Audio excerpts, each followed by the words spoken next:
All right. Familia, this is very special.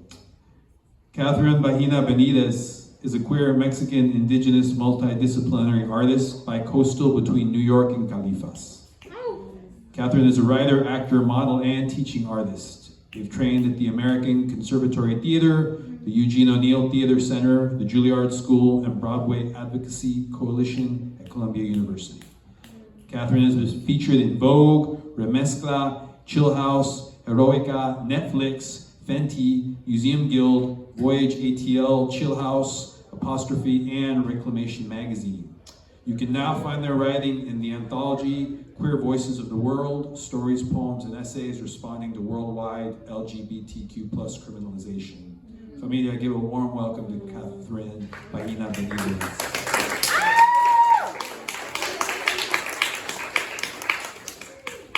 Wow, I feel so loved. Hi everyone, thank you all so much for being here. What a beautiful way to spend an evening together through storytelling and to also chismear and to, mess around and just laugh. I feel like we need that, right? There's just so much happening in the world. We came about through this opportunity because it turns out that we have a friend in common. I've been in New York City for the past 4 years, and now I'm, trying to come back to Califas intentionally because my familia is still here. And it just feels like a dream come true to be able to share my writing here because I don't always get to do that. I do it so much in the East Coast. And now I'm like, ahora ya es tiempo, now it's time to come back to mis raíces, the roots, mi gente, and to just be in community with you all. So I have some writing that I'm going to share with you all, some published work, some new work, and as mentioned, an excerpt of my play called Mujer. I also write plays. Can y'all hear me though? Is this like good? Okay. Yay! Okay, so this first poema is called La Tierra de Sueños.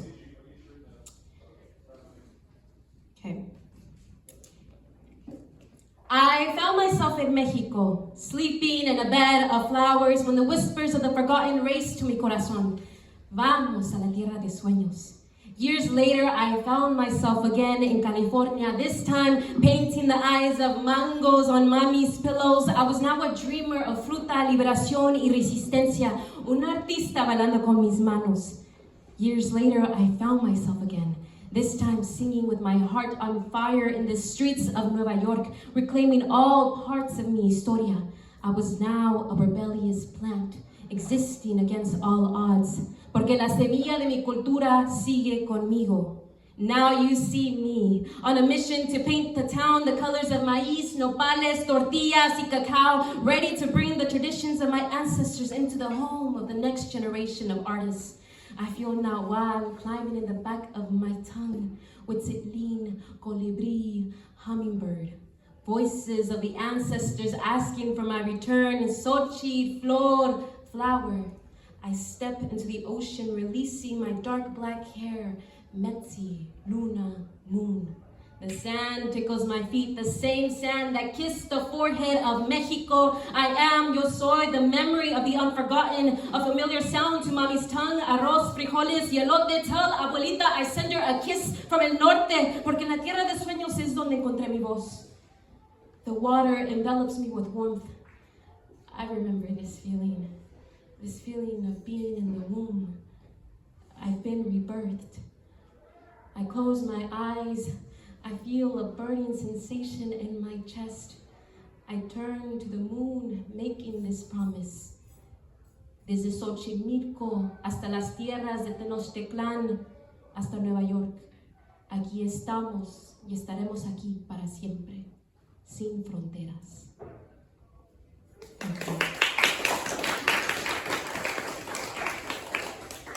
A lot of my writing, I love to challenge religion, because as a queer person, I was like, damn.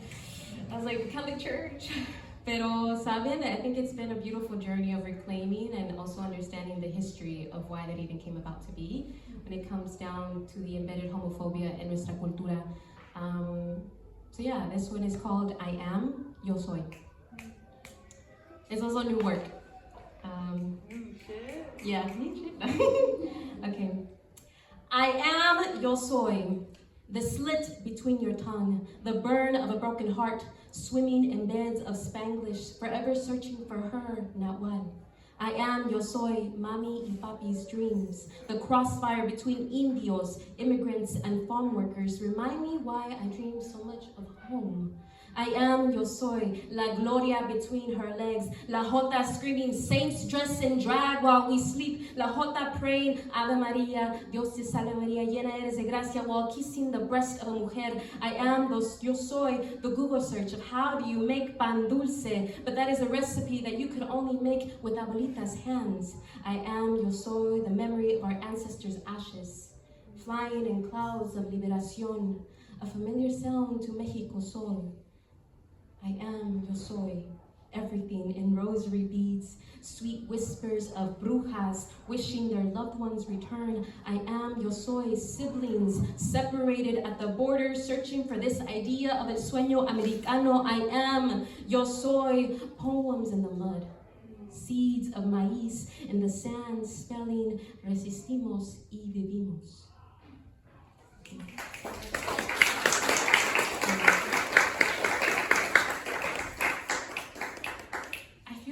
I really love writing because of the many ways that we can challenge language. And there's so many moments though where I want to say things in English and then I want to say it in Spanish and then I want to say it in Nahuatl, and I'm like always in this tug of war with language, but at the same time I welcome it and I'm like, I guess you could live here with me for a little bit, but it's still like a challenge. But the times I do get to share writing out loud, I always think of it of what other ancestors are in the room and also listening and also present, and I hope they understand me too. Breakfast. This is a poem that was published in the anthology of Queer Voices of the World, which is what was mentioned, and this was published last year, or this was created last year, and then it was published this year in January, so it's available for purchase. Yeah. Café, fruta, pan. 4 chairs, 1 table, 4 people. Sunday morning, morning prayer, church in the afternoon, heartbreak instant.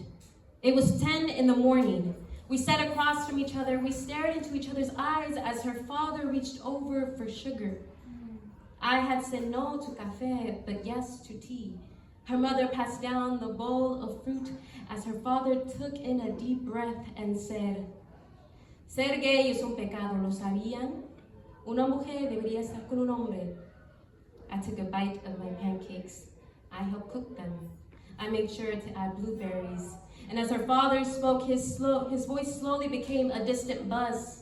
I squished every single blueberry with my silver fork, my plate now an empty playground of his words covered in blues, purples, and blacks. He no longer lived on this earth, but on that plate, and that is where he stayed. Café, fruta, pan, 4 chairs, 1 table, 4 people, Sunday morning, morning prayer, church in the afternoon, heart racing. As I finished the last bite of my pancakes, I saw the reflection of my eyes in my now colorful fork. My eyes now drowned by a sea of rage which lived in the back of my neck. My eyes, now the same fiery eyes I recognized when someone spoke of queerness as a sin. My eyes now riding off into the sky, never to return. I looked up to find my lover's eyes. They too were gone, dancing somewhere in a field of flowers. We were in different worlds when her mother spoke. Sí, es verdad lo que dice tu papá, ser gay es un pecado, un gran pecado. I tossed a few strawberries into my mouth. They had a bitter taste. They were beginning to rot. Still, I ate 2. 1 for her mother, 1 for her father. I felt them swimming in my tummy, trapped with all the colors of blueberries and bread. I heard my lover speak. ¿Cuándo nos vamos a la iglesia? Her mother said, en una hora. I felt the earth shake. The sun was falling from the sky. 1 hour seemed too long. Silence. All I could hear were the sounds of our spoons touching our plates. We finished our breakfast. We made our way over to church. All I kept thinking was, I am not a sin. Café, fruta, pan, 4 chairs, 1 table, 2 people, Sunday morning prayer, church, now. Love, dead. Wow. Thank you.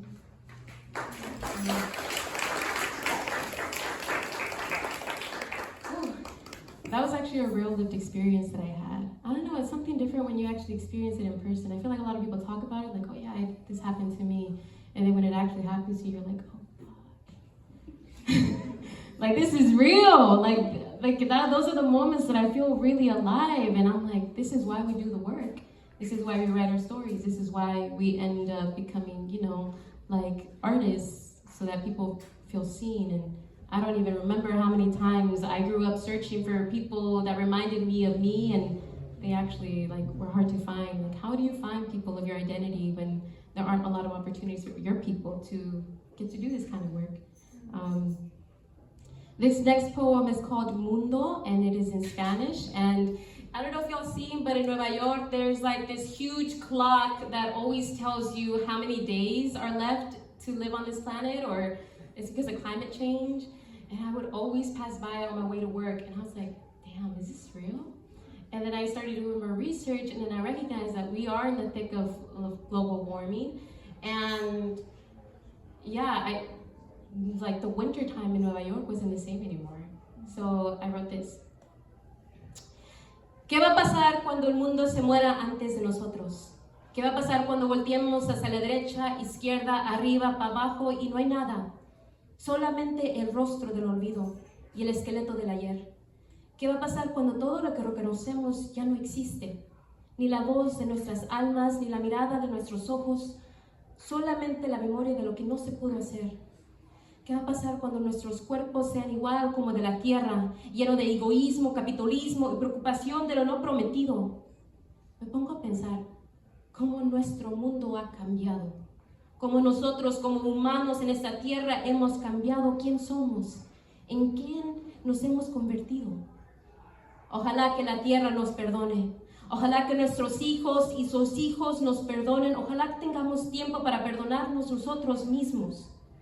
Porque ¿qué va a pasar cuando el mundo se muera antes de nosotros? Entonces, ¿qué? ¿Tenemos tiempo?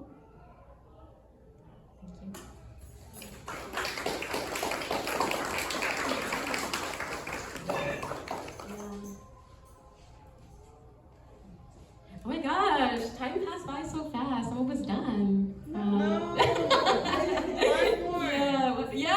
I have 2 more poems to share. Well, I'll share my excerpt of my play. Ooh. I'll share it now.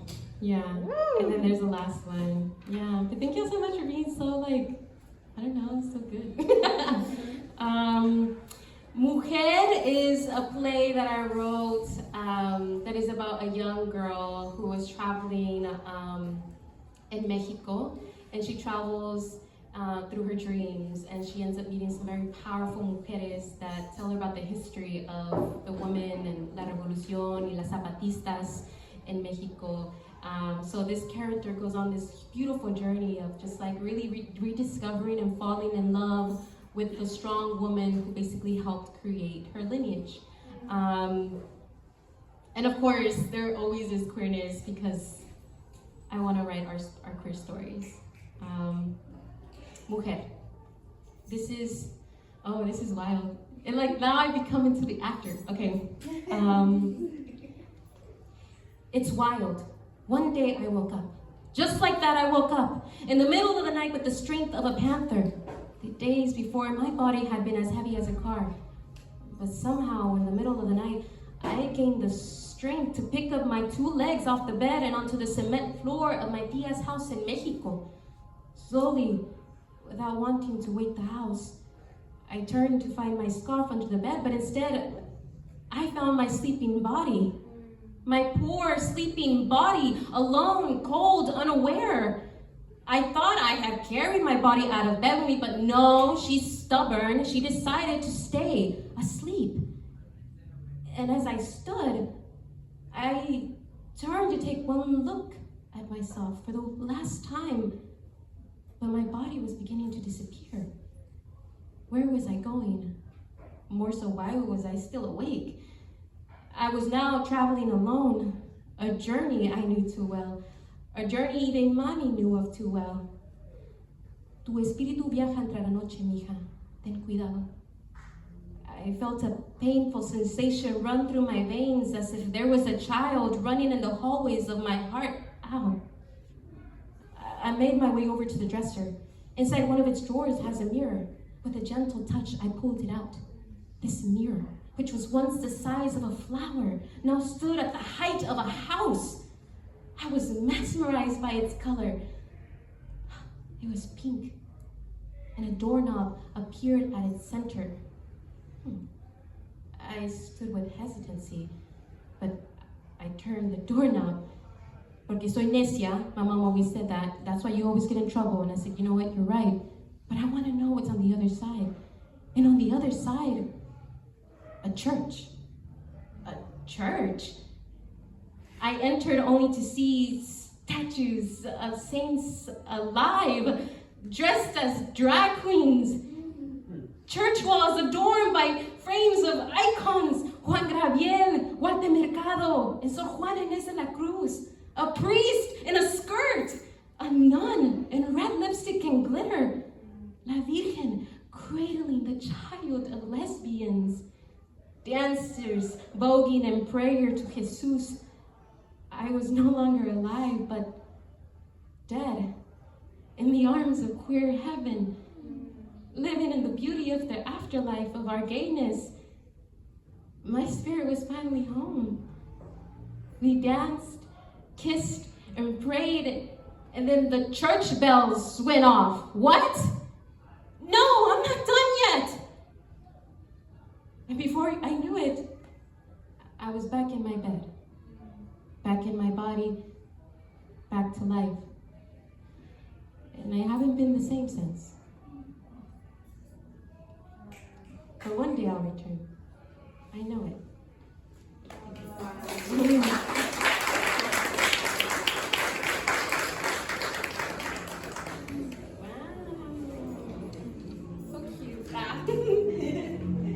This is my last poem. Thank you all so much for just listening and giving me your wows and your affirmations. This poem, this last one is called Secretos, and it speaks for itself. Yeah, okay. I was willing to love you in darkness. I was willing to love you in whispers. I was willing to love you when no one was watching. I was willing to love you deeply and profoundly, even in silence. Nosotras éramos un secreto. A secret held by the moon and sky. Nosotras éramos dos mujeres enamoradas a escondidas. Two women whose love was alive but kept hidden and buried. We were each other's quiet love story. A novel bursting in vivid dreams of sex, kisses, and delicious hickeys. You were someone who never stopped being naked to me. You were someone whose body I desired over and over and over again, but all this love, all this touch kept hidden in the museum of our home, hidden. Still images of our joy hung up in locked frames only for us to view. Loud, vibrant laughs smothered in the pillows of our own bed with no sound to escape the walls. But all this love, all this craving, all this yearning kept in small boxes, inside other boxes, within boxes, squished in the corner of a closet, feeding the soul of the ghost that was living in the darkness of our home. No one would ever dare to enter without having the fear of their soul sucked in forever silence, just like us. But all this love, all this touch, all this care, removed from the rest of the world, a sweet absence only we understood. A movie playing non-stop, the only viewers just us, the only viewers were always just us, unable to share this magical love story. Oh, but how I was still willing to love you in silence. We lived in a world that forced us to love in whispers. Shh, don't speak too loud. Shh. Someone might hear us. Shh, don't touch too much. Shh, someone might see us. Shh, don't kiss my heart. Shh, Someone might spot it, hold it, destroy it, make it crumble con su mirada. Pero que todo el mundo sepa, I used to scream. Que todo el mundo sepa que yo te amo y que tú me ames a mí. ¿Y cuál es el problema? We both dreamt of the day we'd be as free as everyone else. But how could we? If only it were that simple, that available, that attainable, to release our truth into the world, for it to hold, witness, cherish, shred, humiliate, love, burn. Oh, but how I was willing to love you in darkness, mi corazón. Even if no one knew, I would have rather be with you. Thank you.